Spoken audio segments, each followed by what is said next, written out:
Agnivesh book जो है हमारी। यस, मैं निकालती हूँ मैम। हाँ हाँ।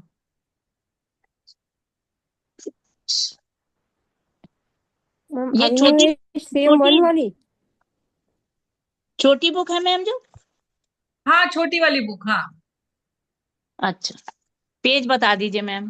Chapter number 3। Chapter number 3। Ma'am Agnivesh same one वाली है ना? क्या? सेम सेमेस्टर वन वाली है ना वो अग्निवेश? हाँ सेमिस्टर 1 वाली, हाँ सेमिस्टर 1। हम्म।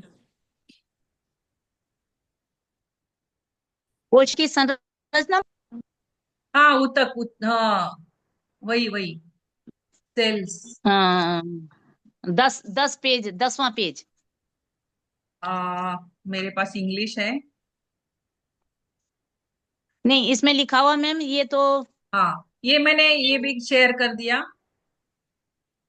आपको शेयरिंग दिख रहा है क्या? हाँ, शेयरिंग तो दिख रहा मैम, पर मुझे मिल नहीं रहा वो। पेज नंबर 18 पे है। पेज नंबर 18 पे, 18 है, अच्छा। 18, पेज नंबर 18। अच्छा, thank you ma'am, thank you. हाँ। थैंक यू कविता बॉडी जी। बॉडी मैनेजमेंट, ये तो सबसे पहला लेसन तो हमें पता ही है। हाँ। इसमें तो यस मैम। वही दिया हुआ है। तुल्यार्थता, तुल्यार्थता दी हुई है। फिर रंगों का उपचार दिया हुआ है। फिर ये एपरेटस कैसे, किस तरह से हमें इस्तेमाल करने हैं, रोलर्स के किस तरह से इस्तेमाल करना है। फिर नाभि का संतुलन, यस ये मैम। एक इम्पोर्टेंट है गैस बहुत। बंद कर दिया। क्योंकि नाभि सबकी खिसक जाती है, और मेन प्रॉब्लम नाभि खिसकने के कारण बहुत सारे प्रॉब्लम हो सकते हैं, होते हैं। तो ये एक बहुत इंपॉर्टेंट है। ऊर्जा के सर्वाधिक, क्योंकि नाभि जो है प्रेगनेंसी में क्या होता है ना, कि जो भ्रूण माँ के गर्भ में होता है, तो उसका पूरा पोषण गर्भ से नाभि से ही उसको मिलता है ना। तो नाभि से उसको पूरा पोषण मिलता है, इसका मतलब है कि नाभि का हर पार्ट बंद। को जा रहा है। नाभि से पोषण हर जगह पे जा रहा है, तो इसीलिए नाभि बहुत इंपॉर्टेंट है। अपनी माँ के गर्भ में भ्रूण रूप में अपनी नाभि गाड़ी द्वारा लगा भी दो भाई। पोषण लेते हैं। बाद में कहाँ? आप म्यूट कर पानी लीजिए, पिया तुमने? म्यूट कर लीजिए आप लोग। बाद में अन्य छिद्र मुंह, आंख, नाक, कान आदि विकसित होते हैं। सबसे पहले तो नाभि ही रहता है, फिर ये बाद में विकसित होते हैं। मुंह, आंख, नाक, कान। अंततः नाभि की ऊर्जा का संतुलन शरीर के केंद्रीय ऊर्जा के रूप में किया जाता है। नाभि पर एक उंगली रखकर उसकी धनन महसूस की जाती है। जैसे कि हम रिस्ट पे रख के ये अपने रिधम चेक करते हैं, नाड़ी चेक करते हैं, पल्स। उसी तरह से नाभि पर भी चेक करते हैं। धक धक धक धक। यदि यह खिसकी है तो नाभि उखड़ी है, चित्र में दिखाया हुआ है। अभी इसके भी खिसक गई है, तो किस तरह कैसे हम उसे फिर से विस्थापित करना है उसे। तो ये CV8 जो पॉइंट है, CV8 पॉइंट को दबाना है। अगर नाभि किसी की खिसक गई है, तो अभी आप दबा के देखो, वहां पे थोड़ा सा दर्द हमेशा होता है। और एक है कि हर रोज सवेरे क्या करना। हमारे पूर्वजों ने एक अच्छा सा ये लगा के रखा है कि सवेरे उठते ही हम क्या कहते हैं, हाथों को देख के क्या कहते हैं? अरे बोलिए। कोई मेरी श्लोक आवाज। श्लोक बोलते। हाँ श्लोक करवस्ते बोलते हैं। करवस्ते। क्या जी। बोलते हैं? करवस करवस्ते कराग्रे कुछ ऐसी। वसते लक्ष्मी, कर कराग्रे वस्ते मध्ये लक्ष्मी कर सरस्वती, मध्य सरस्वती कर मूले कर तु मूले गोविंद तु प्रभाते कर गोविंद, दर्शन। प्रभाते कर प्रभाते दर्शन। कर दर्शन। हाँ हाँ। तो ये क्यों क्यों? क्योंकि हमें सवेरे उठते ही पहले, सबसे पहले हमें अपनी नाभि चेक करनी है। ये जो कफ अपना वात जॉइंट है, पित्त जॉइंट है स्मॉल फिंगर का, और ये कफ जॉइंट है, और ये सबसे नीचे वाली ये जो लाइन होती है, ये लाइन, ये सभी लाइंस एक दूसरे को जुड़नी चाहिए। अगर ये नहीं जुड़ रही है, इसका मतलब है कि हमारी नाभि खिसकी हुई है। पूरी तरह से ये सभी जुड़ने चाहिए। ये एक सिम्टम है, हम ये देखकर भी कर सकते हैं। तो फिर हमें क्या मैम करना है? अगर लाइंस मिल रही है बट फिंगर्स के बीच में गैप है तो? लाइंस मिल रही है लेकिन फिंगर्स के बीच में गैप है, तो वो आपका थोड़ा सा बोन का प्रॉब्लम होगा। ओके। हाँ, लाइंस मिलनी चाहिए। ये लाइंस जो है वो हाँ, लाइंस लाइंस मिल रही है बराबर। बट दोनों दोनों स्मॉल फिंगर्स के बीच में ना गैप है मिलाते अच्छा तो। अच्छा अच्छा, वो आपका इसका प्रॉब्लम होगा, बोन्स का। ओके। स्केलेटल प्रॉब्लम है, स्केलेटल प्रॉब्लम। तो इस तरह से हमें उसको लाना है। फिर नहीं तो फिर हमें वो पंप भी मिलता है नाभि सेट करने का। जैसे कि वैक्यूम वैक्यूम होता है ना, उस तरह से नाभि का पंप होता है। वो नाभि के ऊपर रखते हैं और वैक्यूम क्रिएट किया जाता है, थोड़ी देर उसको वैसे ही रखा जाता है, और उससे नाभि अपने आप सेट हो जाती है। अगर खिसकी हुई है, इधर उधर गई है, तो वो सेट हो जाती है। नाभि का पंप होता है। नाभि अगर खिसक गई तो क्या क्या हो सकता है? खाली पेट उपचार सर्वोत्तम है। यदि ऐसा करने पर चक्कर या बेचैनी हो तो कुछ खाने के बाद ही उपचार करें। उपचार के तुरंत बाद नहाना, खाना या अधिक मेहनत करने से अचानक उलझन हो सकती है। यह 10-15 मिनट विश्राम करें। उपचार से यदि 5 से 10 मिनट के अंदर कोई तकलीफ, सिर में भारीपन या बेचैनी लगे, तो तुरंत लगाए हुए मैग्नेट रंग हटा दे या उपचार के अभी ये मैग्नेट का है इसमें।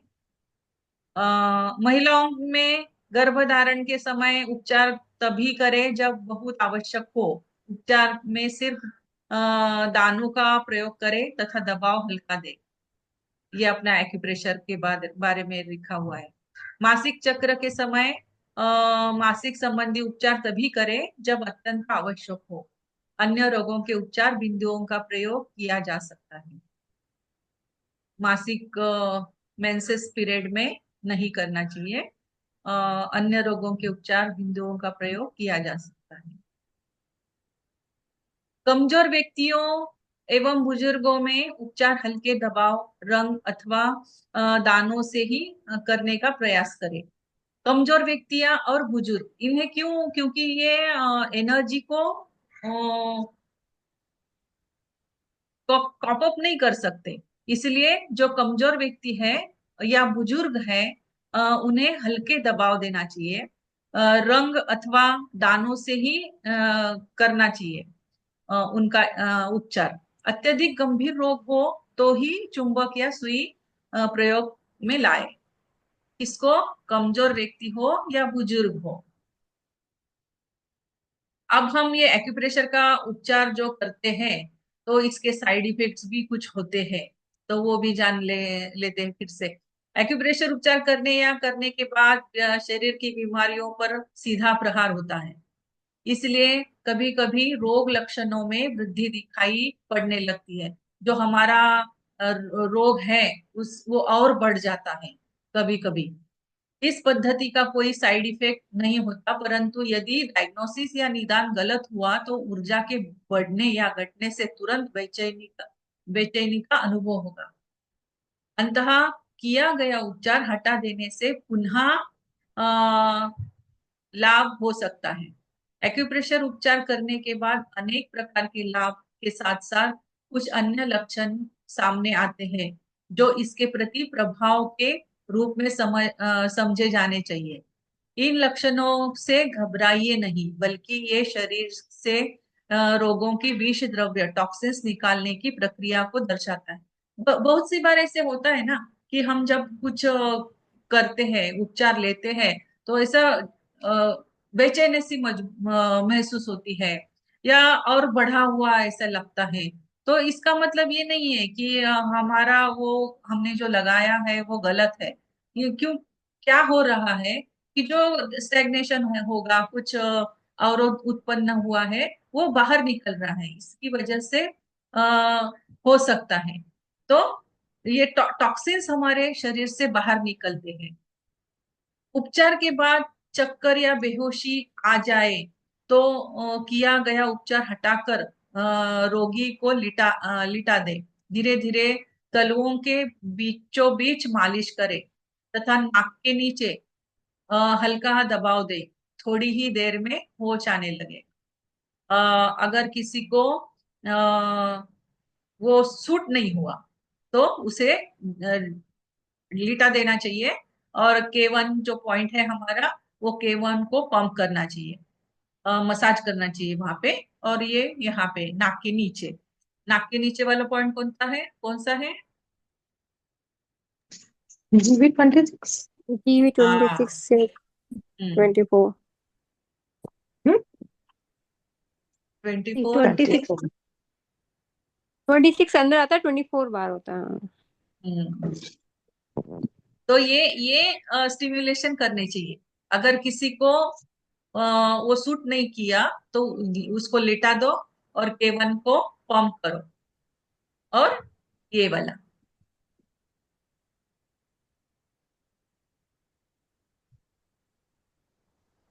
नीरजा जी, लीला मैम, ये कौन सी? हाँ, गुड मॉर्निंग। मैंने गुड हैंड राइज मॉर्निंग। किया है हाँ मुझे। हाँ हाँ हाँ हाँ। हाँ, ये अपनी स्टूडेंट वाली जो क्लास है हमेशा 11 बजे ही होगी क्या आपसे? हाँ, यस यस, 11 बजे ही होगी। Oh, okay. और ये कौन सी बुक है? ये Agnivesh, Agnivesh, first okay, semester, first semester. जी जी जी जी हाँ जी, हाँ, थैंक यू। हम मैम आप रिवाइज कर फर्स्ट रहे सेम हैं। और सेकंड सेम दोनों रिवीजन कराएंगे पूरा वापस?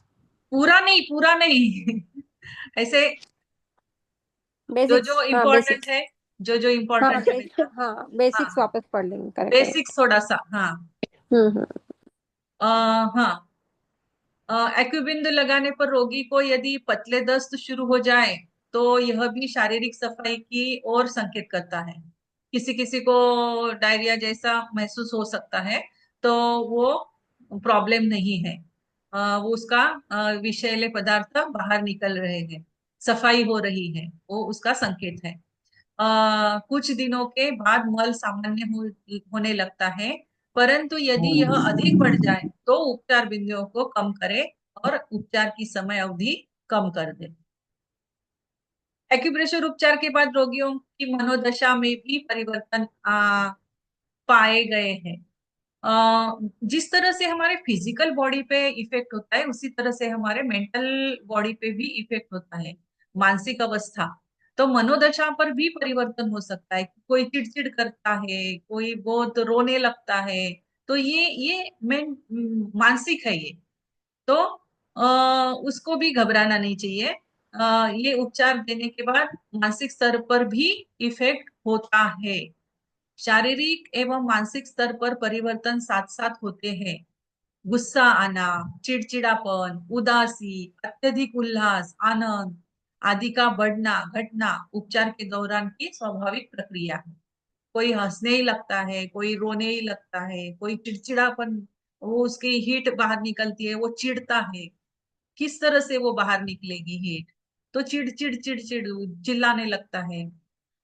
तो इस तरह से ये स्वाभाविक क्रिया है। कभी कभी यह देखा जाता है कि मूत्र की मात्रा एवं आवृत्ति बढ़ जाती है। यह खराब संकेत नहीं है, अपितु वो साफ हो रहा है। ये खास रोग के होने की और संकेत करता है। और धीरे धीरे एक्यूप्रेशर से रोग ठीक होने के बाद मूत्र उचित मात्रा में तथा फ्रीक्वेंसी भी सामान्य हो जाती है फिर उसकी। एक्यूप्रेशर उपचार के पश्चात प्राय नींद आने लगती है। आधुनिक युग के तनाव के कारण विश्राम अथवा नींद की हम जाने अनजाने उपेक्षा कर जाते हैं। एक्यूप्रेशर द्वारा उसका संतुलन करके शरीर को स्वस्थ करने की सहायता मिलती है। हम क्या करते रहते हैं, दिन भर काम करते रहते हैं, और जो हमें नींद की जरूरत है वो नींद हम लेते ही नहीं ना। तो जब हम एक्यूप्रेशर का ट्रीटमेंट कर रहे हैं तो वहां एनर्जी आने से क्या होता है कि हमें जो नींद की जरूरत है वो बॉडी अपने आप लेने लगती है। तो ये उपचार देने से नींद आ सकती है। तो ये भी एक, इसको भी घबराना नहीं चाहिए। तो क्योंकि उसको आवश्यक है, वो जो व्यक्ति है जिसे हमें ये ट्रीटमेंट दी है उसको नींद की जरूरत होगी, तो उसको अपने आप ही नींद आ जाएगी। वो संतुलित हो रही है, उसकी बॉडी, उसका शरीर संतुलित हो रहा है। अब ये तो सब आपको पता ही है कहाँ कहाँ हम उपचार कर सकते हैं। और शरीर संरचना, अब शरीर संरचना जो है हमारी हमारी सेल से बनी हुई है। सभी एकदम सूक्ष्म सेल से हम बने हुए हैं। फिर सेल कैसे बनता है? साइटोप्लाज्म होता है उसमें, और साइटोप्लाज्म के बीच में केंद्रक होता है, न्यूक्लियस होता है। और ये सभी उसे हम सेल मेम्ब्रेन कहते हैं, जो साइटोप्लाज्म होता है सेल मेम्ब्रेन। फिर इसके बीच में बहुत सारे कोशिकाएं, डीएनए, जीन्स। ये जीन्स ही पैतृक गुणों के संवाहक, यानी एक पीढ़ी से दूसरी पीढ़ी तक खानदानी गुण दोषों को वाहक होते हैं। ये सेल्स में डीएनएज होते हैं। ये डीएनएज क्या होता है? जो हमारे पीढ़ी दर पीढ़ी गुण दोषों को लेके जाते रहते हैं। वो गुण और दोषों के वाहक है। गुणों के तो है ही, दोषों को भी वो आगे लेके जाते हैं। कोशिकाएं विकास के कुछ समय बाद नष्ट भी हो जाती है। कोशिकाएं हमारे इसमें सेल्स जो है, सेल्स हमारे शरीर में बनती भी रहती है, फिर कुछ दिनों के बाद वो नष्ट भी होती है। और ये सेल्स मिलकर क्या बनता है? टिश्यूज बनते हैं, उसको हम ऊतक बोलते हैं। और ये सभी टिश्यूज जो होते हैं, सब टिश्यूज मिलके एक ऑर्गन बनता है। अभी ये जो फेफड़े बने हैं, तो फेफड़ों में सभी सेल्स एक ही तरह की सेल्स होंगी। सेल्स के भी अलग अलग ऑर्गन्स के सेल्स अलग अलग होते हैं। फिर यहाँ पे जो सेल्स होंगी वो एक ही टाइप के होंगी। एक ऑर्गन की सेल एक ही टाइप के होते हैं।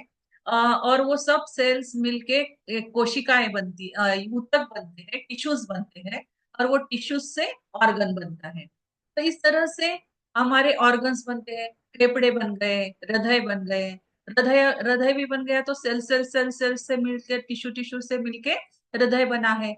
उसके ऊपर आवरण भी है, उसके पेरिकार्डियम हम कहते हैं।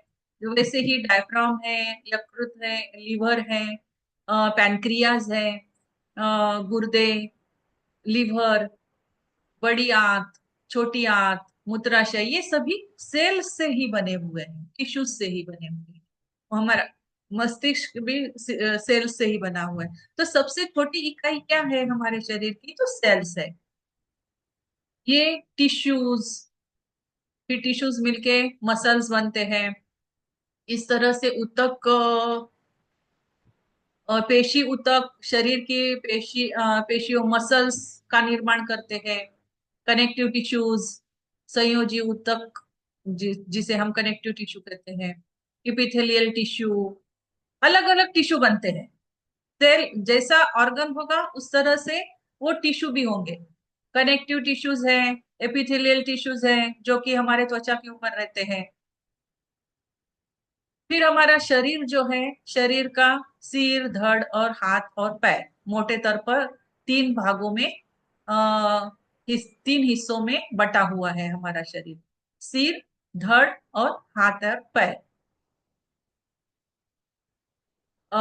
सिर के ऊपरी भाग कपाल, फिर डायफ्राम, डायफ्राम के ऊपर, डायफ्राम के नीचे। डायफ्राम का ऊपर का भाग सिर का भाग है। डायफ्राम का ऊपर का हिस्सा सीना या वक्ष, चेस्ट कहलाता है। ऊपर का हिस्सा चेस्ट कहलाता है। वक्ष के शरीर में दो प्रमुख अंग, हृदय और फेफड़े स्थित होते हैं। ऊपर चेस्ट में क्या है? हृदय और फेफड़े है। मध्य में हृदय और उसमें निकलने वाली महाधमनी एवं रक्त वाहिकाओं ब्लड वेसल्स रहती है। हृदय का निचला बायां हिस्सा थोड़ा सा बाई तरफ होता है, नीले वेंट्रिकल्स। इस तरह से ये फिर उसका डायफ्राम का निचला जो भाग है उसे हम उदर कहते हैं, स्टमक का भाग। पेट में दाहिनी तरफ डायफ्राम के नीचे लीवर है, यकृत। यकृत से लगा हुआ पित्ताशय गॉल ब्लैडर है, लीवर है, गॉल ब्लैडर है, स्टमक अमाशय है, तिल्ली स्प्लीन होता है। अमाशय के नीचे अग्नाशय पैनक्रियाज नामक ग्रंथि होती है। अग्नाशय अमाशय के बीच आड़ी स्थिति में रहता है।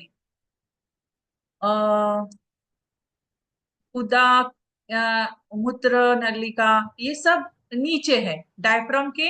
ये निचले ऑर्गन्स है सब। डायफ्राम के ऊपर क्या है? अपना चेस्ट में हृदय और फेफड़े हैं,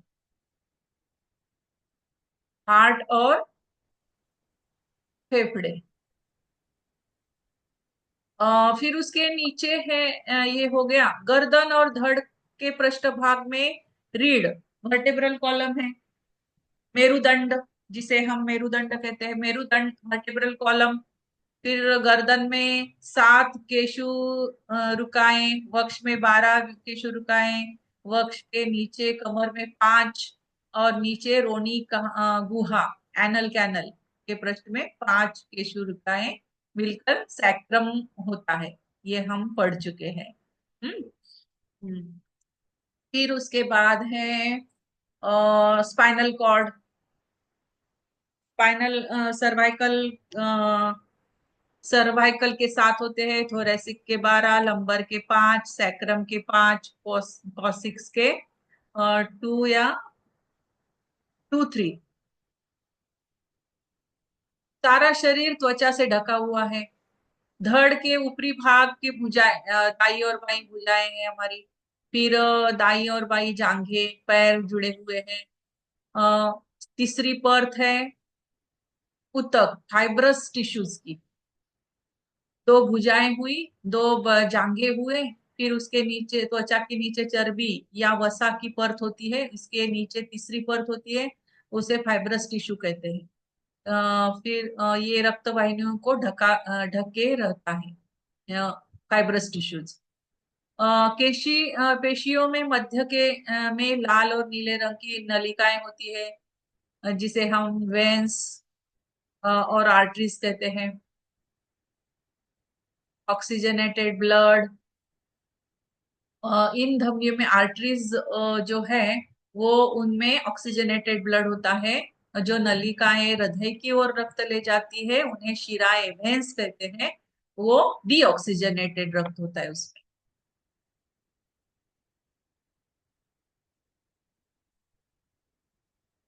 हड्डियां, या अस्थियां सबसे अंदर होती है। लंबी हड्डियों के अंदर पीली जगह होती है, उसे स्पंज जैसा पदार्थ भरा होता है। इसमें अस्थि मज्जा, बोन मैरो होता है। 2 या 3 अस्थियां, बोन्स या पेशी, मसल्स एवं लिगामेंट्स मिलकर शरीर के जोड़ बनाते हैं। ये जो अस्थियां है, ये अस्थियां और मसल्स, बोन्स एंड मसल्स, ये इनको जोड़ने वाला काम, 2 बोन्स को जोड़ने वाला काम कौन करता है? तो मसल्स, लिगामेंट्स। इस तरह से कोहनी का जोड़, घुटने का जोड़ बनता है। फिर आ गए तंत्र सिस्टम। हाँ, अभी ये है रक्त। 2000 लीटर रक्त पंप कर देता है 24 घंटों में, 24 आवर्स में हृदय हमारा। ये तो हम पढ़ चुके हैं। पाचन तंत्र के अंतर्गत पाचन कार्य करते हैं कौन?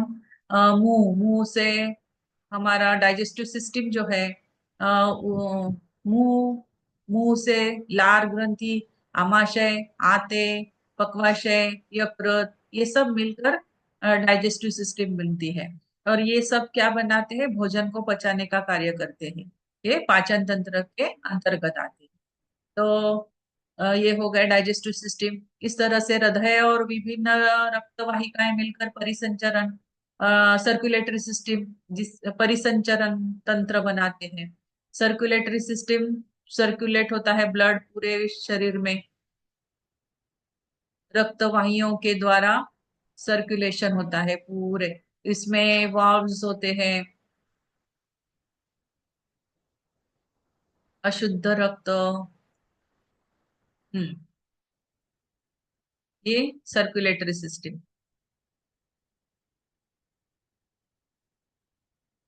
ये है श्वसन तंत्र।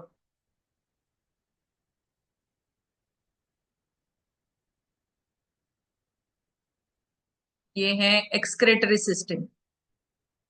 मेटाबॉलिक एक्टिविटीज के दौरान कई हानिकारक विजातीय द्रव्य इकट्ठे हो जाते हैं, इनको शरीर से अलग करना जरूरी होता है। इस कार्य को शरीर के विभिन्न अंग जैसे गुर्दे, फेफड़े, त्वचा, यकृत, बड़ी आंत ये संपन्न करती है। ये सब मिलके एक्सक्रेटरी सिस्टम चलाते हैं। गुर्दे, फेफड़े, त्वचा, यकृत और बड़ी आंत। गुर्दे रक्त से हानिकारक यूरिया और यूरिक अम्ल मूत्र के रूप में बाहर निकाल देते हैं। अतिरिक्त पानी की मात्रा, कुछ लवण जैसे पोटेशियम आदि भी साथ साथ निकल जाते हैं। ये है सर्कुलेटरी सॉरी एक्सक्रेटरी सिस्टम।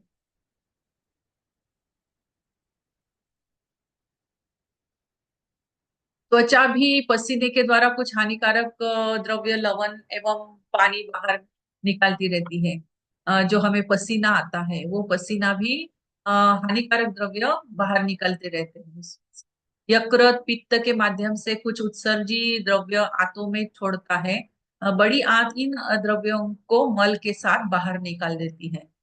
जैसे कि पूर्व में बतलाया गया है कि फेफड़ों भी कार्बन डाइऑक्साइड एवं कुछ बाष्पशील हानिकारक पदार्थ जैसे अल्कोहल, अमोनिया इत्यादि को श्वसन द्वारा बाहर निकाल, ये फेफड़े भी काम करते हैं। लंग्स। उसके बाद है पाचन तंत्र, डाइजेस्टिव सिस्टम, जो मुंह से लेके एनस तक है। इसमें लार ग्रंथियां, अन्न नलिका, आमाशय, पक्वाशय, क्लोम ग्रंथि, पित्ताशय, यकृत, छोटी आंत, बड़ी आंत, पाचन तंत्र, विभिन्न, ये सब आ, मिलके सब सब मिलके बनता है ये इनका सिस्टम, डाइजेस्टिव सिस्टम। और उसके साथ साथ हार्मोन्स देने वाले हार्मोनल ग्लैंड्स, डियोडिनम, पक्वाशय द्वारा पक्वाशयिक द्वारा पक्वाशय डियोडिनम में भेज दिया जाता है। पक्वाशय में ये एक बार हम पढ़ लेते हैं। आमाशय एक बड़ी थैली जैसा होता है। जब इसमें लार मिलती है भोजन पचता है, तो आमाशय की दीवारों में मौजूद ग्रंथियों द्वारा हाइड्रोक्लोरिक अम्ल निकलकर भोजन में मिलता है और फिर आमाशय की पेशियों में गति के द्वारा भोजन मथता है। वहां पे आमाशय में भोजन मथने का काम होता है, मंथन होता है वहां पे उसका। कुछ समय 3 या 5 घंटे तक ये वहां पे रहता है। पश्चात इसे नीचे पक्वाशयिक द्वारा पक्वाशय डियोडिनम में भेज दिया जाता है। फिर डियोडिनम में ये पतली लुई की तरह बनता है वो। जैसे कि हम आटा गूंथते हैं, वैसे ही ये आटा गूंथने का काम कहाँ पे होता है? आमाशय में होता है। वो वहां पे वो थोड़ा सा पतला सा बनता है लुई की तरह। फिर उसे लुई के रूप में पहुंचे भोजन में पित्ताशय में एकत्र पित्तरस जो नलियों द्वारा पक्वाशय में आता है। फिर ये आएगा डियोडिनम से पक्वाशय में आने के बाद पित्त और पक्वाशय से निकले रस भोजन की अम्लता समाप्त कर उसे फिर क्षारीय बना देता है। फिर इसमें यहाँ मिक्स होता है, फिर से वो क्षारीय बन जाता है।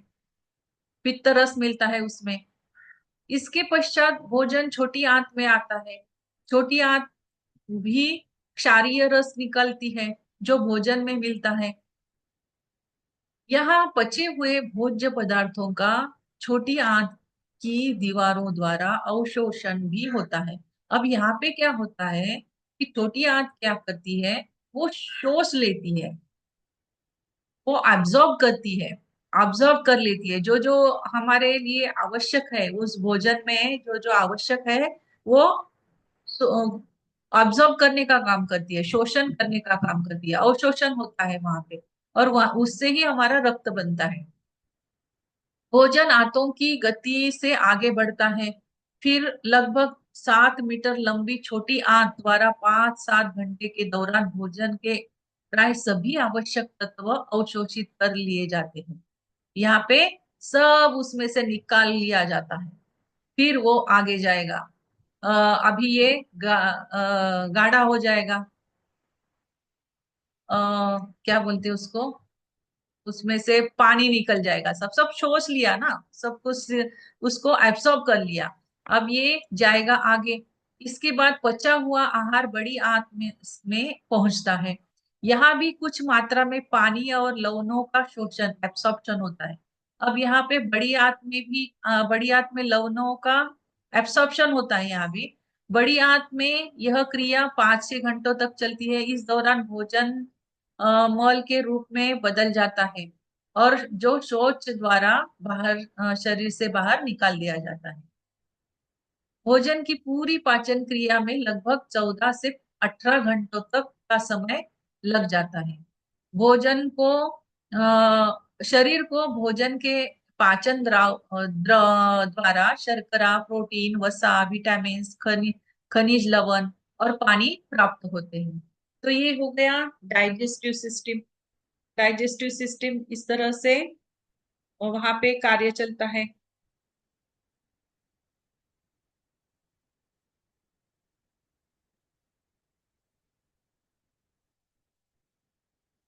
और इसमें कुछ प्रॉब्लम है किसी को?